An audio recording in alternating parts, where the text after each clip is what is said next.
Hi everyone, and welcome to Autism and Neurodiversity Coaching's Neurodiverse Universe podcast with myself, Ben Holmes from Autism and Neurodiversity Coaching. So today's guest is Tuohy, who is a fitness coach, a boxing trainer, and neurodiversity speaker as well. So welcome, Liam. Hiya, nice to meet you, Ben. You too. So we'll get straight into the questions I normally ask, and then as always, see where it sort of flows from there, really. Yeah. So you diagnosed ADHD, that's correct, isn't it? Yeah. When were you actually diagnosed? 2 years ago now. Okay. So fairly recent-ish, I guess. Yeah.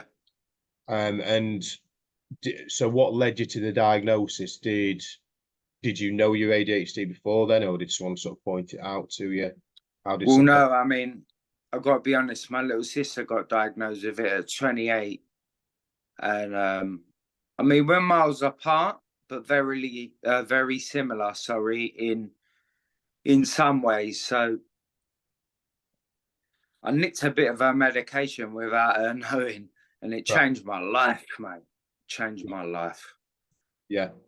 Honestly, it really did. It just opened up my eyes and just, it was mental. It's interesting you say that, because that's a topic I often talk about in relation to ADHD as a medication. In fact, while we're just on that, might as well go through that. So are you a big advocate for the medication for ADHD? I've got to be honest with you, I'm one of them where if I got a headache, I won't even take a paracetamol. You know, I don't like tablets at all. But as soon as I took that first bit of medication, I knew my life was about to change. It's almost like it switched me on. You know, due to having ADHD, I really struggle with focus, getting things done, admin, stuff like that, you know, that the typical ADHD person hates. And as soon as I took a bit of medication, it just allowed me to focus, and, you know, I was getting so much done. I mean, I'll give you an example. I used to go shopping for my mum in COVID. Yeah. Because I didn't want my mum to go out, you know, obviously. So I used to go shopping for her. And before I took the medication, I used to forget everything. I couldn't find it, or at least I didn't look for it. But with the medication, it was almost like I was superhuman. I was scanning the aisles. There it is, grabbing this, grabbing that.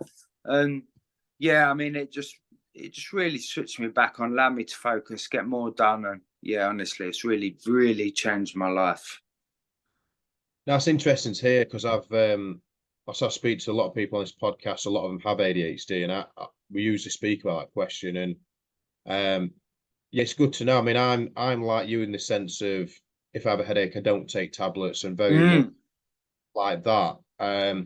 I don't have medication for ADHD. I was very much against that, but yeah, having spoken to more and more people, I mean, the last guest I had on was a big advocate for it as well. And yeah, it's interesting to know that. So, because I know a lot of people listening to this will maybe ADHD, maybe asking the same question: should I have medication or not?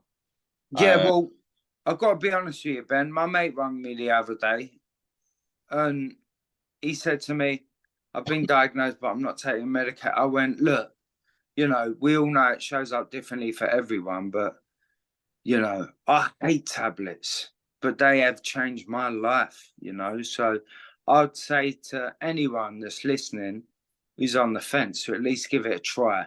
I mean, again, I'm a fitness coach, you know, I hate anything that isn't natural. I hate tablets. I don't take paracetamol, even if I've got a headache. But these have changed my life. So, you know, if they're still struggling with focus, 100% give it a go. If you stick to it, that's another story, but at least try it. Yeah. So when you start, so before you had it and after, so what could you describe it a bit more? So it was the focus, you could sort of work as sort of all over the place. How would you describe that? So how the difference was?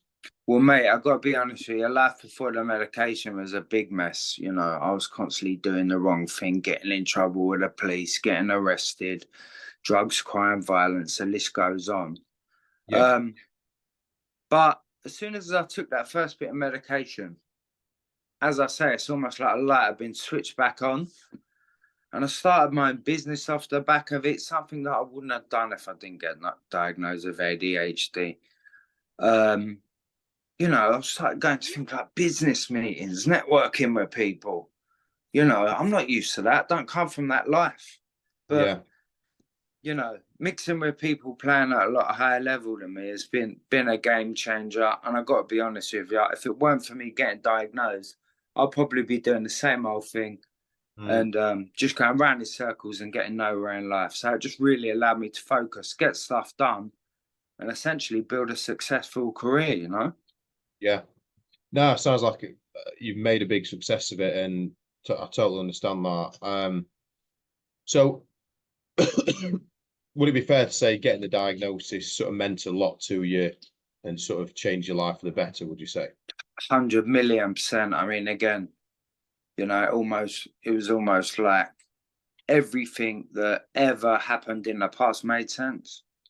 Yeah. You know, it really, really did. And yeah, I mean, I can focus now, you know, whereas before I could look you dead in the face and not hear a single word you said.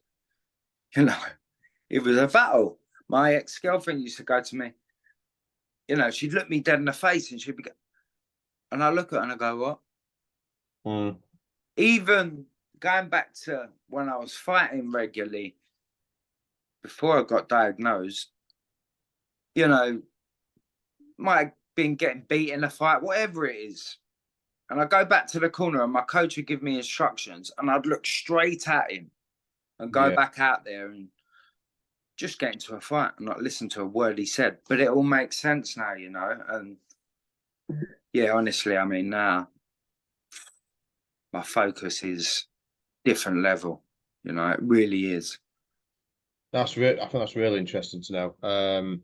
How much of a difference it's made. Because if you've got ADHD, you'll know all the struggles you can have with focus and concentration, the rest of it. So yeah. So this next question it's you probably already answered it, to be fair, but you know, how did knowing you've got ADHD change your life? So is anything you would add to that other than what you've already done? Or other than what you've already said, should I say? Sorry. So say that again, that question. Sorry. Yeah, so I said that question really bad. I think I was Don't be silly. my own focus was going then, I think. So the question is, how did knowing you've got ADHD change your life? Well, again, just coming back to what I said a minute ago, you know, it just opened up my eyes and it made me realize that, you know, maybe I'm not stupid. You know, maybe I'm not violent. And I mean, I wouldn't say I was violent anyway, but you know, if someone did something wrong or someone did something wrong to the family, I'm going all out and I'm doing madness. But it just allowed me to deep breath, focus, you know, just pay attention to what I'm paying attention to and just ask myself, how is this emotional belief serving me? And why I'm angry with this person? You know, it really, really helped. And it just opened up my eyes to what's actually, you know, available for life, from life, should I say. And yeah, massively, massively changed my life. Yeah, that's good to know. How did friends, family respond to you to knowing you've got ADHD or your diagnosis? What sort of response did you get from them? Well, from my mum, you know, she always thought something was not quite right. Yeah. My mum hasn't got it. I think I get it from my dad's side. Now, as you know, all the older generation are probably walking about with it undiagnosed. And that's like my dad's side. So I think that's where I get it from. But my mum, she always thought something was up because I could never focus, could never get stuff done, you know, never finish things that I started. Terrible homework, terrible in schools, getting chucked out of schools left, right, and centre. Yeah. And, you know, I'm not your, how do I say it? Your typical man that, you know, your handyman type guy. I mean, I'm not like that at all. And I think, you know, when mum was like asking me to do certain things, I really tried because I wanted to get it done for her, but I just fucking couldn't do it, you Yeah. know. And I think, you know, her finding out sort of made her realize that, you know, how do I say it? Oh, I don't know, that I don't know what to say. I mean, I've lost my trail of thought there, but yeah, I think with mum, it made sense to her as to how my life has panned out.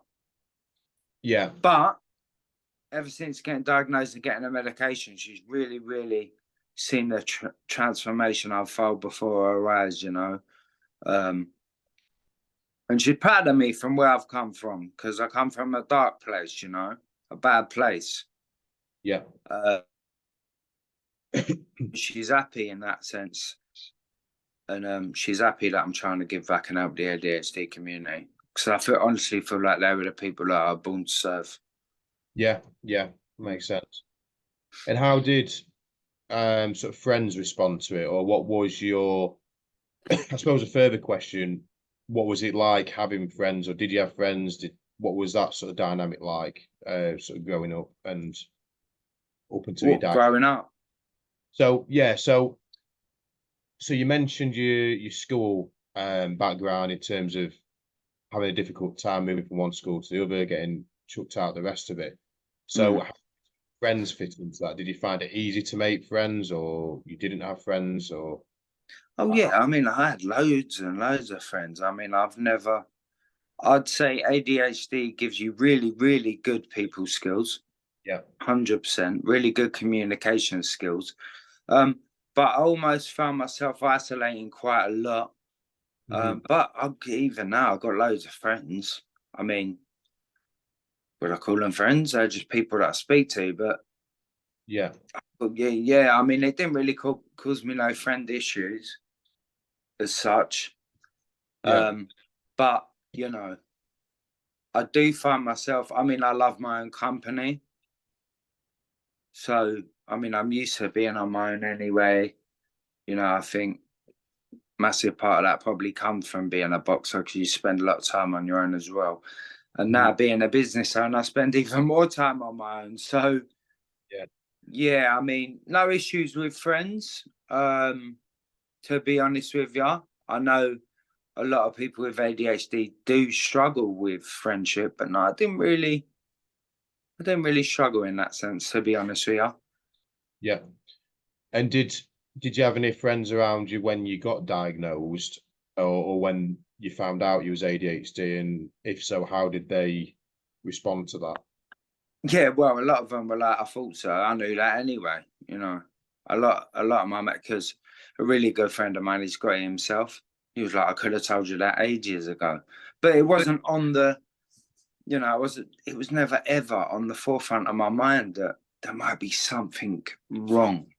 I wouldn't even call it wrong. I Yeah. wouldn't even say there's anything wrong with me. But, you know, my mind just used to race at a million miles an hour constantly. Now, it still does that with the medication, but it's almost like it's in the background, if you know what I mean. So it's still there. You still go to bed, your mind still races, but it's in the background. Yeah. But yeah, other than that, I mean, I've had a few conversations. I've always been a bit mad. Do you know what I mean? Growing up. So, you know, it probably wasn't a massive surprise to people. Hmm. Um, Not at all. Yeah. Yeah.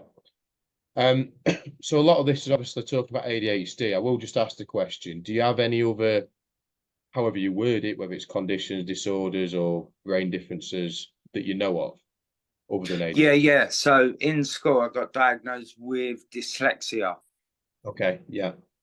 Yeah, Yeah. back in that was when I was young. So when I was in school, me and one other kid out of the whole bloody year used to get taken out of the room because we can tell the time on a normal clock. Okay. Yeah. So we used to get a special needs teacher come in and teach us. Mhm. And then back then I got diagnosed with dyslexia, but obviously the whole time, it wasn't, how do I say it? It wasn't as prominent now, ADHD. So I didn't get diagnosed with it, mate, till I was 35. So Yeah. I mean, that's something we'll come back to dyslexia in a minute. Then now we know that. We can come back to that one in a bit. So just because I like to throw a few random questions in here. So, if you have one, what's your favorite color, and if there's any reason for that? I don't know, it's got to be green. I like blue and green, but I'm gonna go for green. Yeah. Green, I'm half Irish, so Right. Yeah. and green is, how do I say it? Green is go, isn't it? Hmm. So yeah, I'd just say I'd say green. All systems go, and it's lucky. I'm Irish, so I'm very superstitious. So I'm gonna say green. Yeah. Good answer. And if you have any, you might not even word them like this, but do you have any special interests? Um.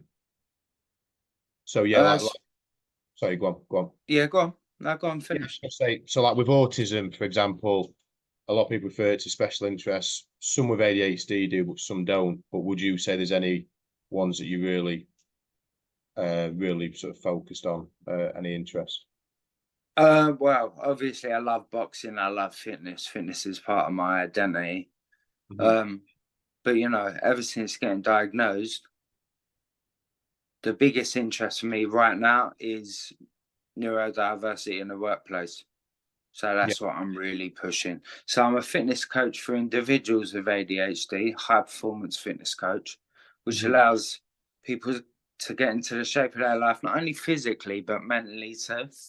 Um, so that's a real big interest ever since getting diagnosed. I've made it my life's work to give back in some way, shape, or form. And I've been knocked down by employers my whole life. So, yeah, I'm now really into advocating for neurodiversity in the workplace, and that really, really excites me. Yeah. That's That good. and fitness. I train every single day of my life, I don't miss a day. I think some people's idea of, I can't look, even still with medication, I can't relax. I can't sit still. I can't unwind. There's no sitting in front of the telly. I can't watch telly. I can't go cinema. I can't sit still for 5 minutes. I can't go fishing. I'm one of them. My uncle, he loves fishing and he always asks me to go. And I love this geezer so much. But I've got to let him down gently every time because it's like, I just can't I can't think of anything worse than waiting for a fish that might not ever get caught.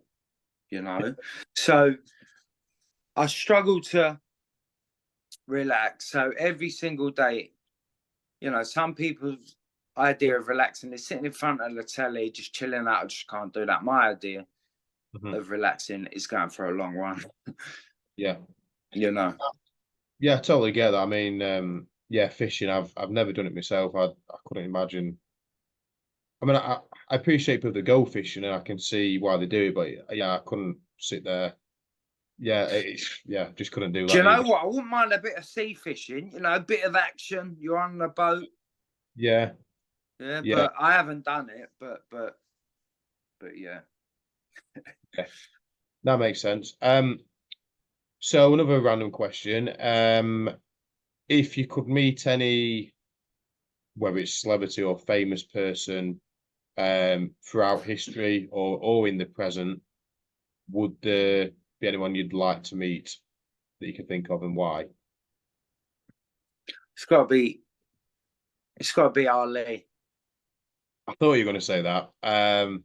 Yeah, I thought you might say that. But yeah, sorry, go on. 100% Ali. Or Megan Fox or someone like that. Megan Fox or Ali, yeah. One of the two. I'd love to meet Ali, yeah.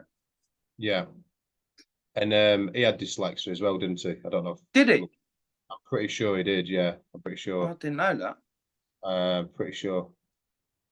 Whether I had ADHD, I've not looked into that. I don't know if there's anything on that. Well, they say that a lot of fighters have got ADHD, don't they? Yeah, Apparently. And it makes sense because, you know, I can go to the gym and honestly, I can do 3-4 hours in the gym. Some people can't believe it, you know. I mean, my record is 36 hill sprints over the forest. And people were like, what?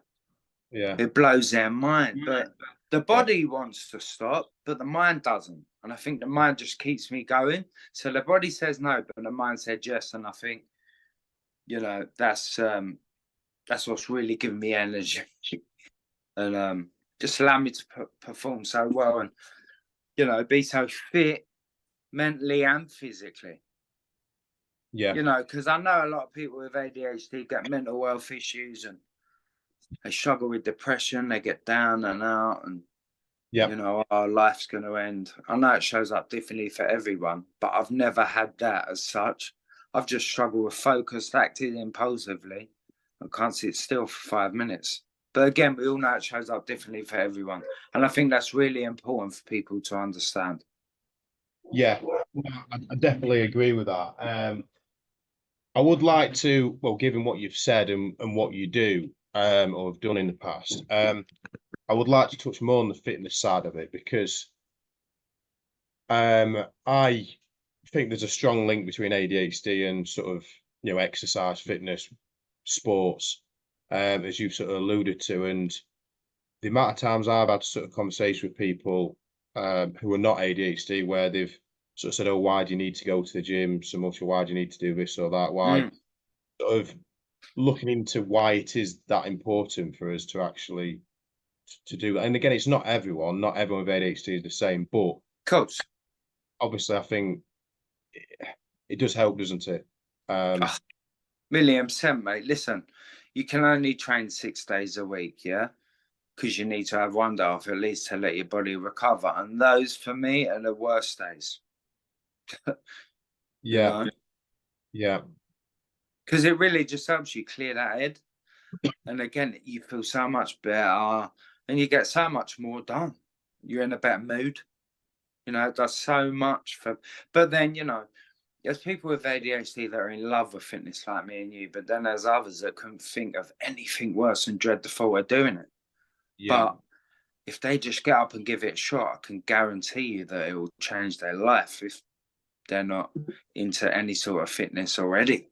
You know, if they're doing it on and off, they'll know. But if they've never ever tried it or they're never engaging in it, mhm, I'd highly encourage them to just go for a look. Just go for a long walk. mhm, You yeah, know, if you struggle, yeah. That can make a big difference. Just going for a walk, can't it? yeah, Mentally, you go on a long walk, you come back and you feel more focused. alive. I think that's the same for anyone though. But I'd say honestly, people with ADHD, you've got to train, man. Go Mhm, for a run. It'll wake you up, clear your mind. It does for me anyway, and you clearly, but it does show up differently for everyone. yeah, Again, you know, I've got a sister, she's got ADHD. She swears down blind, I'll do this, I'll do that. She never does it. You know, mhm, she don't go out running. She don't do this, she don't do that. And I think, mate, how can you do it? yeah. Yeah, I think that's interesting. That I think just thinking some of the people I've spoke to, there's some that religiously do it. There are some that say they're going to do it then don't. But I Mm, think there's some of those that genuinely plan to do it and mean to do it, but they just can't for whatever reason just bring themselves to do it. yeah, And then there's some I've met where they've actually overtrained, yeah. and because they didn't know the limits, so then that were then too much for them. So then they'd come away In, from it completely. injured them. Yeah. Yeah, yeah, I've had a few that have said they've injured themselves. They've got other conditions as well, but they've sort of because they've gone all into it, then they've injured themselves. Yeah. So, what would you give any advice for them who have sort of, I suppose, don't know yeah, they're either one or the other. Really. They do it too much or not at all. I guess. What advice I'd say, listen, look, if you've got no sort of routine set out already and you haven't engaged in it, just start off slowly. Make sure you stretch, you know, and don't just don't overdo it. Yeah. You know, or get a coach. Yeah, exactly. So just picking up from some of the things you've said here. So you've talked about being passionate about neurodiversity in the workplace. Yeah. Just want to explain what you do with that and sort of, goals in that, and just explain that in a bit more detail. Yeah, of course. So obviously I'm a speaker, you know, thought leader, and you know, I'm really, really passionate about that because I've been knocked down by employers my whole life. That for me was probably the biggest struggle due to having ADHD, holding jobs down, getting let go prematurely because I couldn't learn it quick enough, or just not being able to land a job at all. So that for me has now become my life's work. So I deliver workshops on that just to make the environment more inclusive, raise awareness, give the leaders tips and tricks, practical strategies, how they can make their work environment more inclusive for not only individuals with ADHD but across the board. You know. Yeah, yeah. I think it. And that for me right now is my life's work. You know, I'm a fitness coach for individuals with ADHD, yeah, but this has been my biggest struggle work. So this is something that I can speak about with absolute passion and certainty.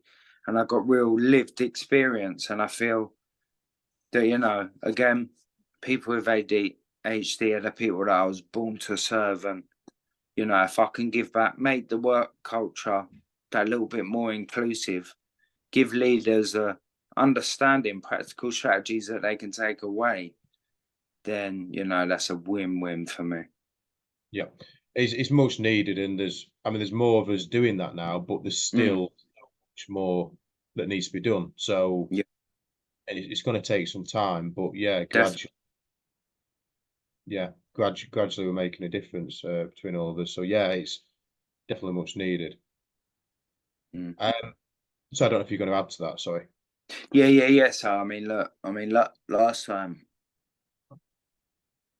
when I really needed a job, I took a job in a Pilates studio, sorry, as a Pilates instructor. So I was learning on the job.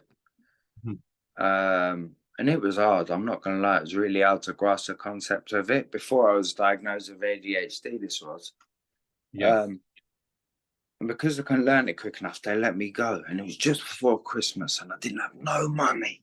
And it was like, and they weren't going to pay me. So I begged and pleaded with these people to let me come back. And they agreed to let me come back after Christmas on the basis that I wasn't getting paid before Christmas. Everyone else got paid, the ones that got kept on, but I didn't. But because I begged and pleaded with them, I said, look, please just give me this chance. I promise I'll, you know, begged and pleaded with this guy, made myself look about that big.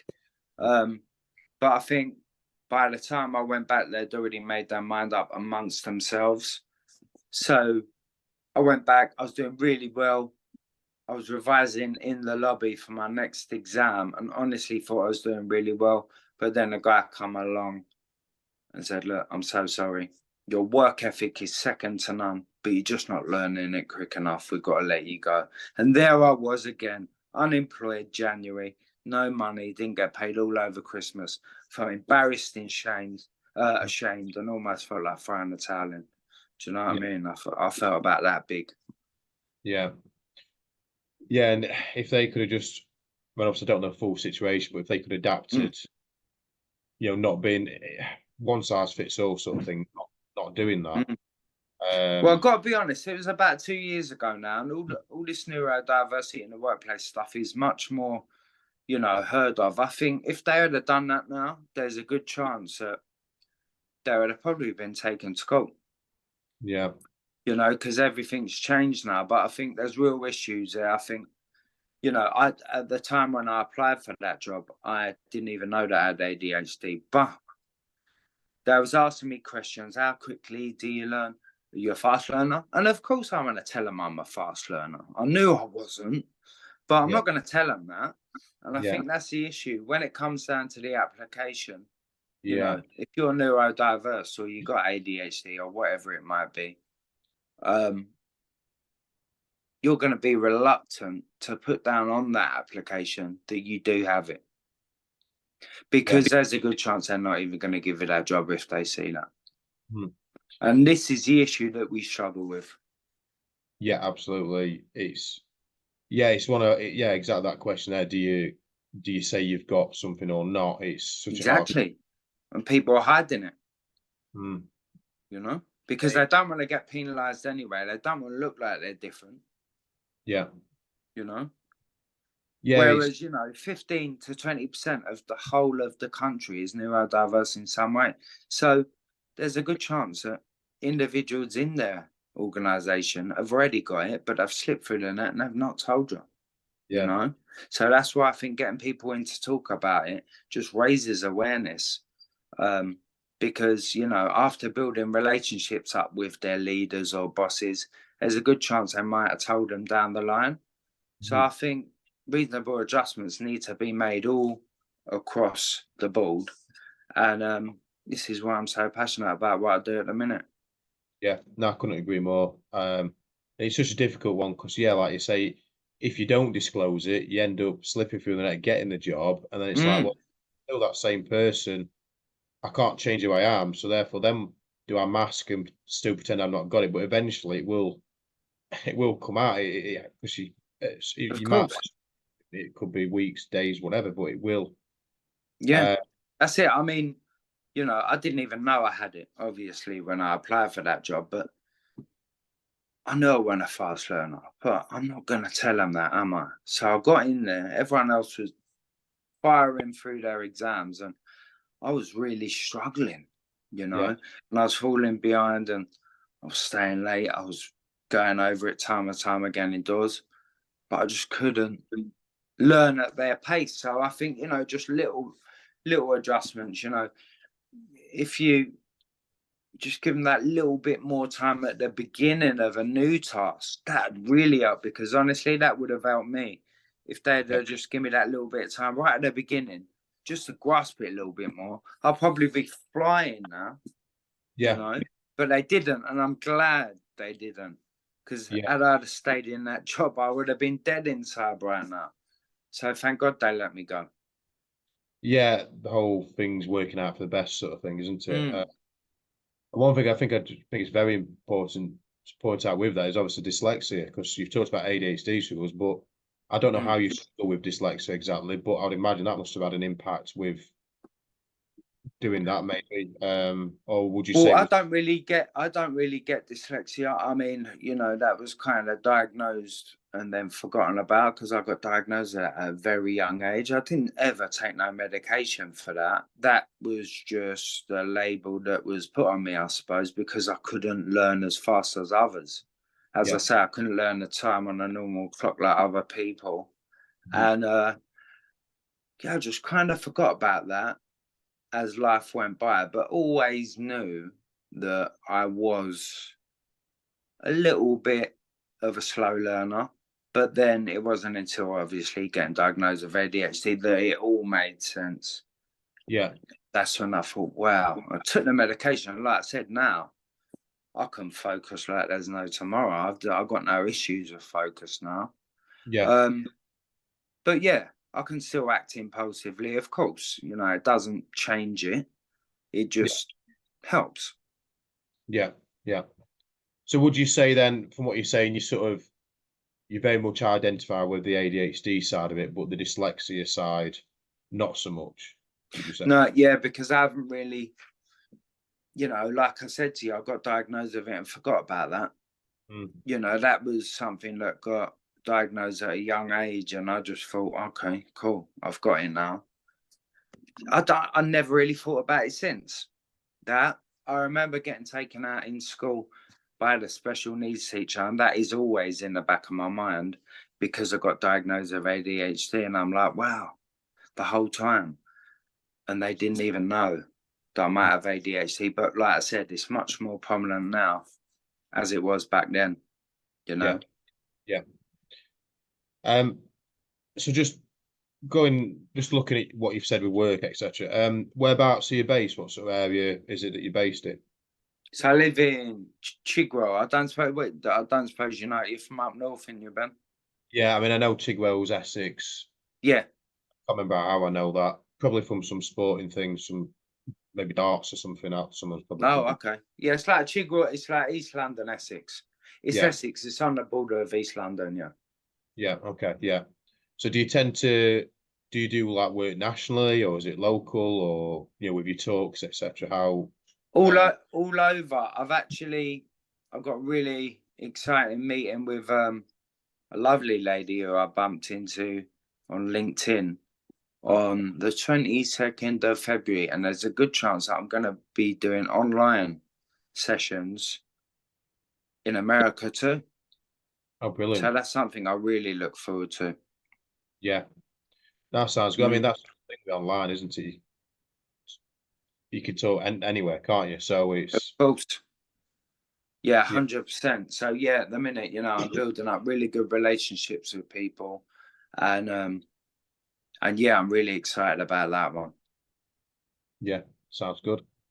Um, so just in terms of, I mean, if there's anything you want to add to your work, please do so. I was going to look at what you're doing with the fitness training aspect, fitness coaching aspect of it. Mm. Uh, Obviously you do that as well. So how do you find that? So once you started doing it, could you just explain, from you starting doing it and how it works at the moment with your coaching? Yeah, of course. So I mean, initially, I'll tell you how it started. It all so I got let go by the Pilates people.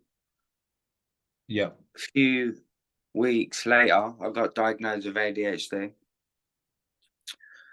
It was almost like a light had been switched back on. I started working for a really good friend of mine at the time, selling high ticket steel in a steel factory in Raynham, Essex. I was doing telesales.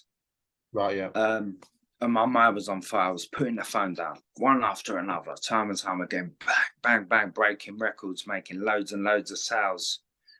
It was unbelievable. You couldn't believe it. yeah, I was putting the phone down, picking it back up, breaking records time and time again.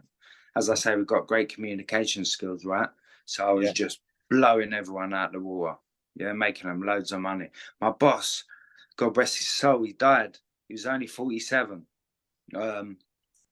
So with that, they shut his factory and it left me unemployed again. That's when I had a little bit of time on my hands. And that's when I registered Too Tough Health and Fitness as a limited company. And the rest is history. So initially, started it as a mobile personal training company. So I visit people at their home address, public yeah, space, park, workplace, local gym.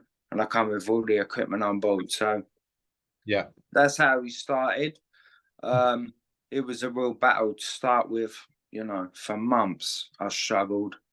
I couldn't pay my rent, and I honestly felt like giving up and stop embarrassing myself. But I carried on chipping away, and it's still a battle because it's so unpredictable. But as I sit here right now, I'm probably having my best time in a legit job, full stop. So yeah, it's really working. Um, and the ADHD coaching is something that, I could, how do I say it? I could probably do with more of. I'm not getting, like, I think, honestly, feel like people with ADHD are extremely hard to pin down. So yeah, I really struggle with getting my online programs out to people. I have got a few clients, but I've not got as many as I want, because the goal for me is to eventually walk away from the in-person yeah, coaching where I train people at home, just because yeah, I'm driving here, I drive there, I do so much dead time on the road. you mm, know 1 minute I'm in Chigwell, Loughton, Romford, Buckersfield, Dagenham, all over the place. And yeah, it's your hourly rate isn't your hourly rate, is it? Because you've Mhm. got to get there, you've got to get back your petrol. So, you know, it's not going to change my life, and I'm not changing. You know, it's not my life's work. Serving those with ADHD is, but I really struggle to sell my online programs to people with ADHD because they're so hard to pin down. But with that being said, I have got a few good clients with ADHD, and I've got really good one, really good success story of a boy who's got autism, who wouldn't even come out of his room, doesn't go out with his friends, hasn't got friends, doesn't go Yeah. out with his family on days out, stays in his room, started training his little brother doing boxing. He don't like meeting new people. Eventually, he plucked up the courage to come meet me 2 months later.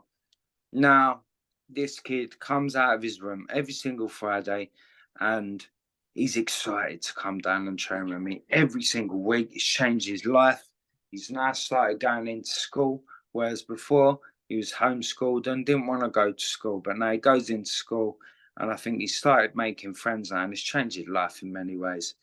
His communication skills have got so much better, and he's growing into a man. He's 14 years old now, nearly 15, Yeah. and it's really changing. So that's probably one of my best success stories. That Yeah.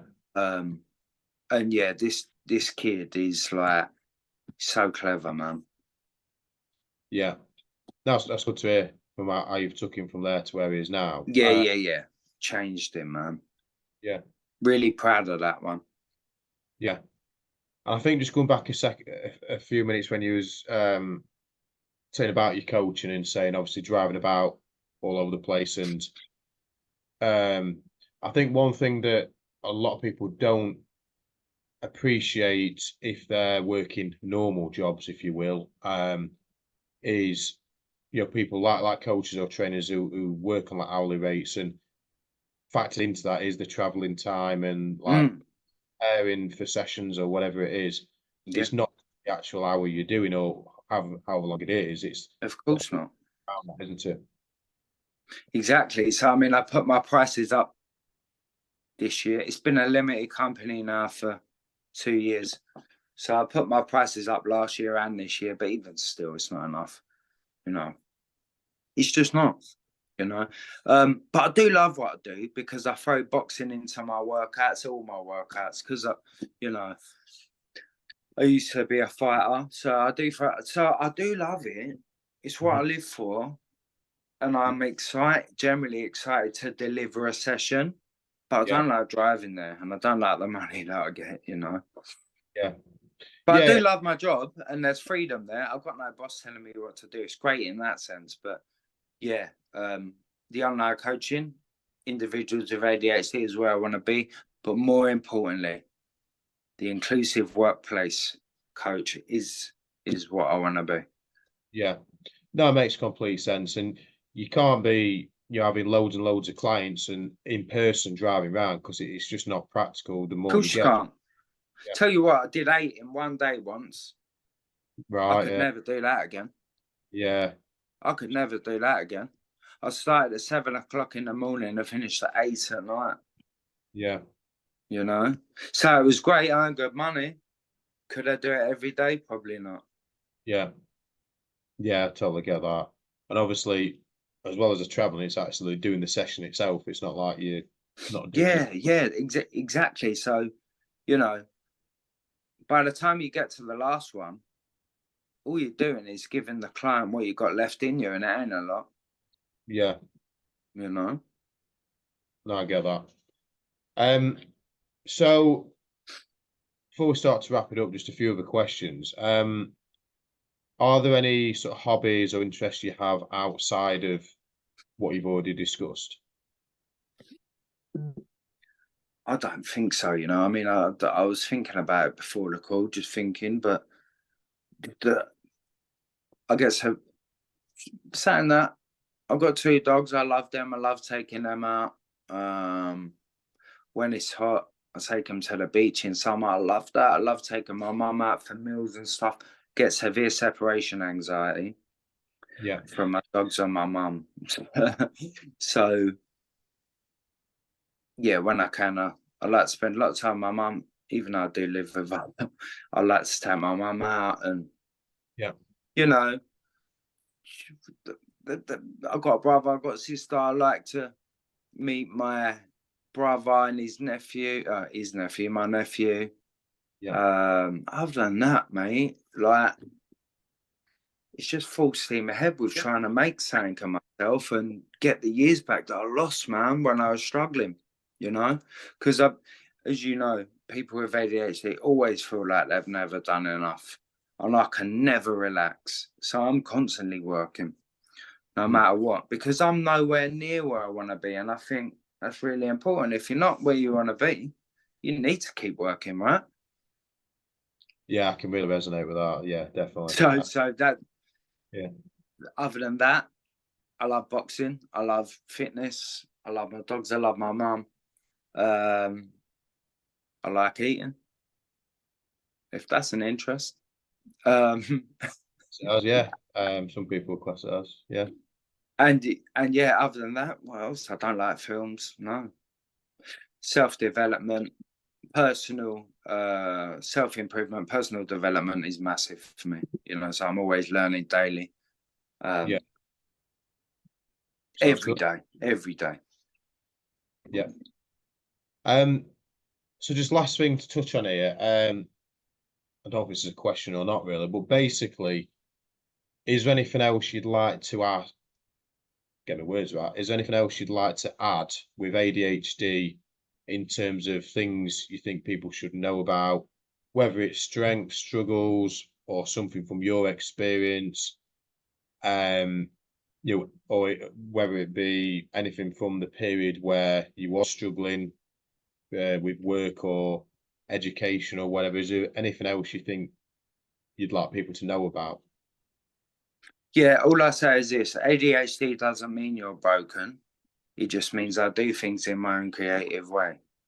Focus on what you can do and don't make yourself miserable trying to do the impossible. Because that's what I used to do. And I used to think to myself, why ain't this working? Because I'm trying to do too much at once. Just small steps, baby steps. And, you know, eventually you'll get to where you want to get to. But you got to try. You got to try hard every single day.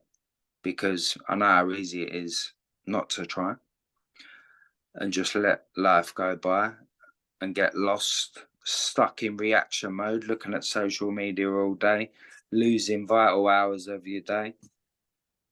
One trick I would say, especially to individuals with ADHD, would be don't wake up first thing in the morning and check your phone, looking at your phone, looking at your emails. Get out of that. Get out of reaction mode. Just wake up. Even if it's half hour. Honestly, it's changed me. You know, not being in I've been in reaction mode my whole life, you know, reacting to things around me. And it all starts in the morning when you look at your phone, because you start in reaction mode and that's the way you end. Don't constantly be in reaction mode your whole life. Wake up, deep breaths, even if you've got to sit there and meditate. I used to do that, but I fell out of that habit. I've got to be honest, but I do sit down and deep breaths, even if it's 5 minutes, pause, look at a vision board in front of you, and just focus on what you've got to do that day and don't think too far ahead. Visualize the future, but again, don't make yourself miserable trying to do the impossible. Yeah, I think I think that's a good point. I was going to say good point to end, but there's another question I was going to ask you on the back of what you just said then. But no, I think that's brilliant what you've said there, and I think I would definitely agree with all that. There was something I was going to add in there, and it's gone out of my head, funnily enough. Yeah, have you? But, Oh, okay. oh, the impossible. What he's on about the impossible, trying to do the impossible. So I think that's very important because I think a lot of people with ADHD constantly trying to do too much. So I think it's I good know. about that. So yeah, Million % putting themselves down because they're not finishing a task that is bloody, you know, it's something that would take weeks, but you want to get it done in one day. I get it. all right? Because I am that person, but just don't make yourself miserable trying to do things that are, you know, that you're just not going to get done in time. Don't make yourself miserable trying to do the impossible things. Yeah. You know, it's not worth it, because all you do is you leave yourself mentally fatigued, and then you're upset with yourself, and the next day comes, you try it again, you don't.